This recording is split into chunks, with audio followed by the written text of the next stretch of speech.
আগে তোমরা সকলে উপরের ভিডিওটা দেখো। কোনোভাবে কোনো কিছু দিয়ে ডিফেন্ড করতে পারবো না। যে পরকীয়া করতেছে সে মানুষ হিসেবে খারাপ, একদম সিম্পলি আমার মতামত যেটা, যে পরকীয়া যে করতেছে, যে যার হাজব্যান্ডকে ঠকাচ্ছে অথবা স্ত্রীকে ঠকাচ্ছে, সে মানুষ হিসেবে খারাপ, মানুষ হিসেবে ভালো না, তার চরিত্র ভালো না। এটা কোনো কিছু দিয়ে, কোনো ফ্যাক্টর দিয়ে ডিফেন্ড করা যাবে না। এটা তার লোভ, তার লালসা, তার পরকীয়া করলে তো ডিভোর্স দিয়ে দিবে, মানে অবশ্যই ডিভোর্স দেওয়া উচিত।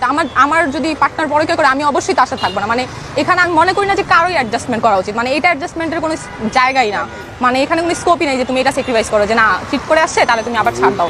আমি মনে করি না, মানে যে যাই মনে করে, আমি মনে করি না যে এখানে তার করা উচিত। মানুষ এত চরিত্র নিজের কেন কন্ট্রোল করতে পারে না? মানে পরকীয়া খুবই আমার কাছে একটা গুরুত্ব কাজ লাগে, মানে আমার কাছে খুবই একটা গুরুত্ব কাজ লাগে যে পরকীয়া এটা একটু চরিত্র কেন কন্ট্রোল করতে পারে না, আমি জানি। এবার এই মেয়েটির কাছে আমার একটাই প্রশ্ন, যাদের স্বামী নিষ্পাপ, মানে হচ্ছে একদম পরিষ্কার জলের মতো, কোনো ধরনের এরা পরকীয়া করে না, অথচ তার স্ত্রী তাকে বারবার সন্দেহ করে যে সে পরকীয়ায় হয়তো লিপ্ত হয়ে আছে, তাহলে এই ক্ষেত্রে কি হবে সমাধান?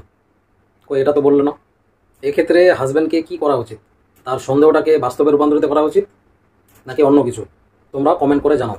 আজকের ভিডিওটা এতটুকু।